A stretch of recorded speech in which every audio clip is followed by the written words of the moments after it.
Welcome to Talk of the Town. I'm your host, Ellen Barrett, and we have a great show ahead for you today. And we are starting off with Marcel, and now you are the owner of Art Gecko, which I think a lot of people in the area are familiar with. You've got two different locations, one on State Street and also one on Monroe Street. Thank you so much for being with us today. My pleasure. And now for people who may be thinking, what is Art Gecko? What does that mean? What is Art Gecko? Art Gecko is a local shop that started in the early 90s. Sure. My business partner and I were traveling in primarily Southeast Asia, and we really enjoyed it. We had a great time, so we said, hey, how can we pay for this trip? So we started buying stuff, bringing back suitcases, selling them in the fairs and festivals, and just went from there. Wow. Yeah. What a great idea. Some people might be thinking, I'm going to steal that idea the next trip I go to. It is. Good luck. Yeah, I'm sure it's a lot of work and behind the scenes, thinking about what can you fit in your bag and the weight limit. So I'm sure there's a lot more to it. A lot of sweat equity. Oh, I'm sure. Yeah. Now, what do you guys sell, if you could just give some examples of all the different things people can find in your shops? Well, I'd say 98% of our stuff is handcrafted merchandise that we are sourcing. We hand source it, actually. Sure. So we're choosing all of our collections. We're doing a lot of designs, and it's jewelry, clothing, textiles, furniture, a lot of lifestyle items, art pieces. So it's just a big, very eclectic mix. That's the best word for it, because when you stop into one of these stores, Art Gecko stores, it is just like anything you think you could find. There's all of these different areas and just special items that are so unique. And you could probably spend an afternoon in there, even if you're not looking to buy anything, just looking at all the different options. So it's a really cool place to check out. And so how do you get these items? Are you still traveling there and then bringing them back yourself, or is it a different system now? For the most part, I would say 90% is stuff that we source on our travels. So my business partner and I, we travel to Indonesia, Bali, India, Thailand. Wow. And then we'll also go to a trade show here and there. I'm not averse to it at this point in my life. When I was 30 or 25, I wanted to go spend my own money. So Sure. now I'm okay with somebody else doing the hard traveling work. Yeah. There you go. And I know you just listed a bunch of places, and I kind of want you to list them again because, wow, what incredible places to bring things back from. I heard Bali. Mm-hmm. Yeah. That's definitely a place on my bucket list. I would love to travel. There you go. Yeah. Some other places as well. Yeah, well, Bali was kind of the original place that we went. Okay. We would hang out and listen to the music and travel by, public bus and Wow. go to the marketplace and, just very, getting into the community and the lifestyle there. And then, of course, Bangkok is a hub. So in Thailand, they do a lot of handicraft production there as well. Very nice things. And actually, the creative energy in Thailand, in Bangkok specifically, rivals that of New York or something like that. Just, they take an idea and a month later, it's something totally different and really cool and interesting. And then we do a lot of buying in India as well, which is a traditional textile manufacturer, as well as wood, jewelry, a lot of our sterling silver jewelry with stones we're sourcing there. So about 50% of that collection is our items that we're buying ready-made, and then about 50% are our designs that we're putting together. Wow. So, yeah. What a cool, just concept that these things are really coming from places across the world. Somebody took the time to make them with their own hands, and you may never get to meet that person. But it's just, I don't know, it's a really cool concept and gift, I think, that you get to be a part of, really. I think there's a lot of backstory to it. And, we actually deal with artisans in the United States as well. So we've got guys who are doing jewelry design here and ladies with companies. So, really at this point, it's become more of a collection that we're curating. Wow. So it's not specific to any part of the globe. I will say that it was definitely a lifestyle that was being pursued. I wanted to go spend 2 months over the winter in Indonesia and Thailand instead of staying here, and that worked for many years. Hate to cut you off, Marcel. We're running out of time here, Sure. but wow, what incredible places, and to think that they can come to your store and see all of those things. Incredible. They are welcome. You are welcome. Thank you so much, Marcel. We'll have to have you on again. I hate to cut you off. I want to talk more about your travels. Thank you so much for being with us. All right, my pleasure. And Talk of the Town will be back with more right after this. Welcome back to Talk of the Town. With me now is Carissa Christner, who's a youth services librarian for the Madison Public Library and the South Central Library System. Carissa, welcome. Thank you for having me. So you're holding an iPad and it's pointed directly at my face, or maybe your face. It looks like it's your face. Yep. We're going to talk a little bit today about apps for kids. So first of all, tell us, what are apps for kids? So apps for kids are basically just the software that you use in order to have a program or a game or something on a mobile device, like a tablet or a phone. Okay, so you brought an example with you today. Let's Right. take a look at what is the app that you brought and what does it do? So the app that I brought today, because I wanted to show you what an app was, because a lot Okay. of people may not have played with apps for kids. Sure. This is one of my favorites. It's called Chomp. Okay. It's by a company called Fox and Sheep, but it's also by this, he's actually a children's book author and wow. illustrator, Christoph Niemann. Okay. And he does some great work. But this app is especially fun because in this app, you can see my face is showing up right there underneath this top hat, guys. Sure. And if I tap on it, then, it squashes my face. Now, if you go to the top corner, and you'll see that little window, there's a lot of different options that we can play with. So let's go ahead and pick one. I'm going to do this one with the hair. And if I have my hair, I can tap on it and I can grow all kinds of different hairstyles. I can try out a beard, perhaps, that's lovely on me, some braids. You can also do some fun things with maybe a singer. I could sing a song. I'll turn the volume up so you can hear it just a little bit. Whoops, wrong way. And I can sing along. La la la la. That's la, la, la, very la. cool. And then the other fun thing is at the bottom corner, there's a little video camera. If I tap on that, I can actually make a video of myself using this app. Okay. It saves it to my device, and then I can send it to like a grandpa if I want to share it with them. Sure, something more fun than just a regular video Right. without all this kind of silliness. Exactly.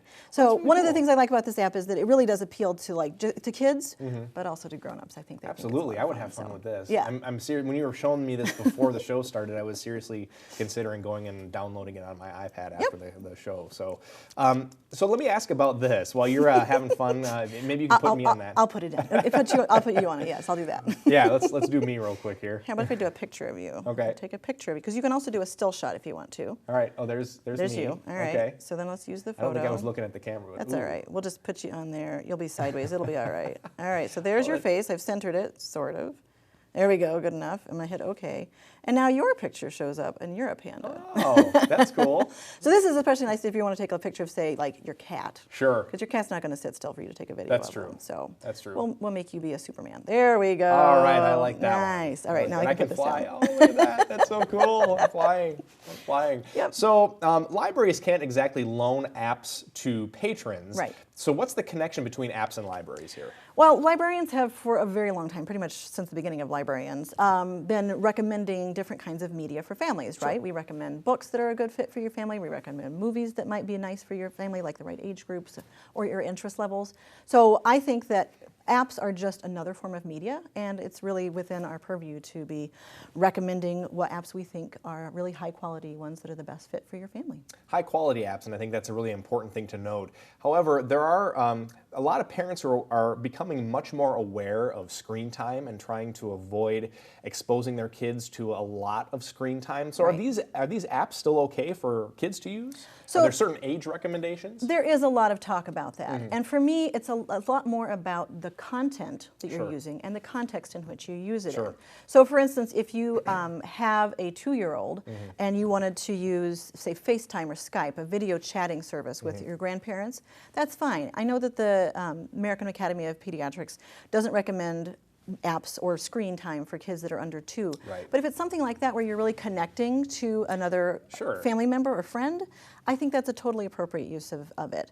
Otherwise, I think that if you're using really high quality apps that you can feel good about, it's more important than specifically how many minutes you're using an app with your kid. Or even if you're using it side by side with a kid like this one, would be a really fun one to use together to help build that relationship. Yeah, absolutely. We just have a few seconds left, but I'm wondering, the App Store, obviously there's so many different apps that parents can download. What can you recommend for parents who are looking for those high quality apps for their children to use? The library actually has a recommendation page, an app recommendation page at madisonpubliclibrary.org. You can find it on our website. And it's apps that I have reviewed over the past couple of years. If you find a favorite in there, like this one for instance, you can see if there's other apps that are by that same app maker or the same artist. Like this one has at least one other app that's like it. And so just like you find a favorite book author, you can find a favorite app maker and just continue to follow them. Absolutely. Yes, exactly. Carissa Christner, a youth services librarian from the South Central Library System, thanks so much for joining us today. Thanks for having us. Don't go away. There's more Talk of the Town coming up right after the break. Stick around. Welcome back to Talk of the Town, and I'm joined now by our news partner, Phil Anderson for U.S. Senate. Thank you so much for being with us today. Thanks for having me. And now, as always, we always just hit the hard topics, and I love it. That's what we try to do, yep. We just dive right into it. And so today we're talking about the war on drugs, and so I want to know what your position is. Well, my position is that the war on drugs needs to be ended because it's not really a war on drugs.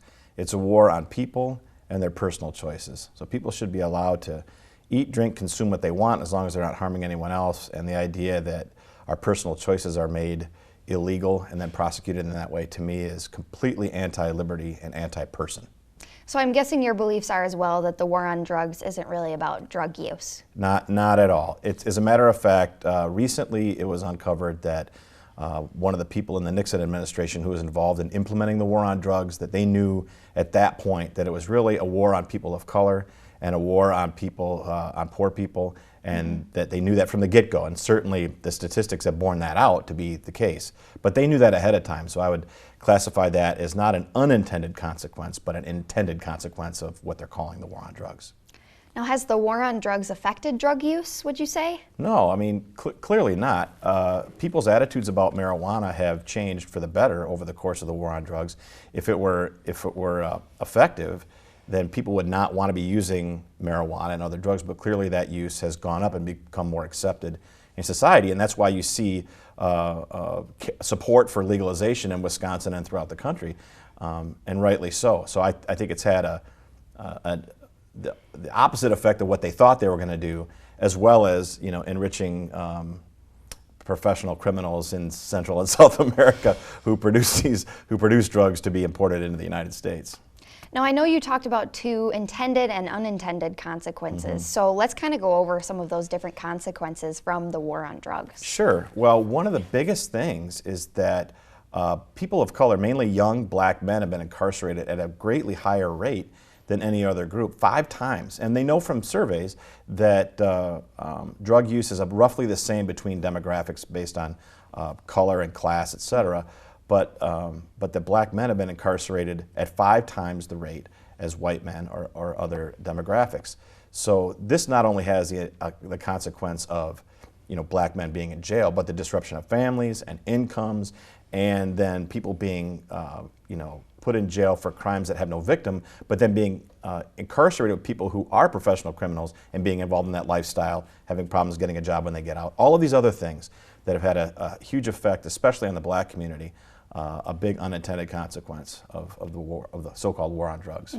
Now, if you're elected, what's your plan to end this war on drugs? Well, I'm going to fight like crazy to get this done, and I think that most people in the United States agree that marijuana should be legal. It should be regulated, of course, and whether it should be taxed or not, that's a different story, but certainly regulated much like alcohol or cigarettes are, because certainly kids shouldn't have it. But the problem is that both Democrats and Republicans are in bed with many different industries because their parties and their candidates accept contributions from not only the pharmaceutical industry, which has an interest in not having marijuana be legal, but also clothing industry, paper industry, energy industry, because those are other uses of hemp, industrial hemp and marijuana that those lobbies don't want to see legal. So that's why you see people like Russ Feingold, for example, be very careful about endorsing marijuana legalization because his constituents support that, as do mine, and as I imagine Ron Johnson's constituents, they support that as well. But they have an eye towards campaign contributions. and they get lots of campaign contributions from those industries. So they're very careful about it, and they're hedging, and they claim that they're on board, but they're not really doing much about it. As a matter of fact, some of the leading marijuana activists in Wisconsin are calling out Russ Feingold right now and saying, what's your position? What are you going to do? What are you going to advocate for when you get back into the Senate if that happens? And he said nothing. Okay. So how would your plan as well benefit Wisconsin and the country as a whole, quickly before we go? Well, it would stop putting people in jail for crimes where there's not a victim and allow people to live freely. That's the whole point of being a libertarian and being a citizen and an American, is being able to live your life as you choose. And the idea that you get put in jail for something that only you're responsible for is ridiculous. Bill Anderson for U.S. Senate, thank you again for being with us today. Thank you so much for having me. Welcome back to Talk of the Town. I am joined now with Eric Hewitt, and you are one of the pharmacists over at the Medicine Shop Pharmacy, Monona. Thanks for being with us today. Thanks for having me back. And now we are talking about flu shots, and it may seem a bit early, but it turns out it's not too early, especially as fall starts. You kind of want to be preventative. Is that right? That's very true, yes. And I'm sure there's commercials out on the radio too that talk about the fact that the flu shot can take up to 2 weeks to kind of take full effect. Wow, 2 So weeks. it's not an immediate, coverage for that. And that combined with the fact that the flu season can start as early as mid to late September and go all the way through the spring months, the sooner you can get the vaccine, the better. Sure. Now let's go over what is the influenza or the flu, because I think a lot of people think, oh, it's when you get a cold, but it's very different. It is, and sometimes people even think that the flu is a stomach virus where you're having nausea and Sure. vomiting and things like that. Influenza is actually a virus, and it causes a lot, like probably the worst cold you've ever had, Yeah. if you think of it that way. Aches and chills that come on very quickly, fever, stuffy nose, runny nose, congestion, those types of things. So like I said, think of it the worst cold that you ever had where you don't even want to get out of bed, kind of a thing. That's influenza rather than the stomach issues that sometimes people associate with that stuff. How long can the flu last? It can last, it's a virus, so Sure. it can last, usually with influenza, you're looking at, a week or so, but sometimes in certain strains can last even longer, up to 2 weeks, 3 weeks. So it just really depends. I had the influenza once, and it was the one time I mentioned Yeah. this to you before the show started. The one time I didn't get a flu shot because I Yeah. thought, oh, I've never got the flu. I'm good. And I was probably sick for 2 weeks or more because Yeah. then the recovery time afterwards, and you're so weak. But Run man, down. oh Yeah, I need you at the pharmacy to advocate all the yes, patients that come in I'll stand for there it. and tell everybody, please do it. It was awful. I Yeah. remember you just can't get out of bed. My whole body hurt. Oh, Right. it was And for crazy. certain populations, it goes a step further and it becomes dangerous. Yikes. Elderly and young people, infants and things like that, it can be deadly. Wow. So. And I know you mentioned that people can start getting the flu as early as September, and it Yep. is September now. Yes. I mean, the summer just flew by. So Yes. really, it's not too far off. People Correct. could be getting sick soon, so it's important you get vaccinated prior to that period. The sooner the better. Okay. That's what I always say. We have all of our vaccine in stock at the Medicine Shop, and as soon as we get that in, I'm telling our patients and asking them as they come in, would you like to get your flu shot today? Because the sooner you get vaccinated, the sooner you're covered. Now, what are the different options for people who want to get vaccinated for the flu? Maybe they're a little scared of getting the actual vaccine with the needle. I know there's also Sure. a nose mist, but what works best? Or Sure. It's all individual preference, really. Sure. So there is a nasal spray. The thing with the nasal spray is it is actual live virus, which means that if you have a weakened immune system or are taking steroids for a certain condition or on chemotherapy, you probably should avoid that type of vaccine. Then there's the shots, and there's also shots that are specifically for people aged 60 years of age and older. So Oh. it's a good conversation to have with the pharmacist as well to see which one would be best for you. individual basis? Exactly. Okay. Yep. And now, can we get the vaccine at the Medicine Shop Pharmacy and other pharmacies, and do patients need to make an appointment? For us, absolutely, you can get the flu vaccine Okay. there. We've done it for the last, I think, going on 10 years now at the Medicine Shop. And we do ours by drop-in basis. You don't have to make an Nice. appointment. Most pharmacies these days, I think, provide flu vaccine, but not all. So I would definitely check with the pharmacist before just going in there and asking for it. Now, can the vaccine make you sick? And I know sometimes you do feel a couple symptoms, but can it actually give you the flu? Like I said, that's a myth that people have. Like I said, the shots are inactive virus. It cannot make you sick. You may have some pain or Yeah. discomfort at the injection site, that kind of thing. We always like to say we try and be as gentle as possible, and hopefully our technique prevents that, but it really cannot make you sick, the vaccine, unless you have an allergy to some component of the vaccine, which is, it's an allergic reaction. It's not Sure. actually the vaccine that causes you to get influenza. Now, quick before we go here, is there a cost associated with the flu shot? Most insurances these days will pay for the pharmacy to give them. If Nice. not, the insurance, if you do have insurance, a lot of times you pay up front, but you can get reimbursed from your insurance company. So again, another good conversation to have with the pharmacist. I love that. So no excuses. Go get your flu shot. Again, Eric Hewitt with Medicine Shop Pharmacy Monona. Thanks for being with us today. Thanks again for having me. And thank you for watching Talk of the Town. You can find us next time only on Channel 57.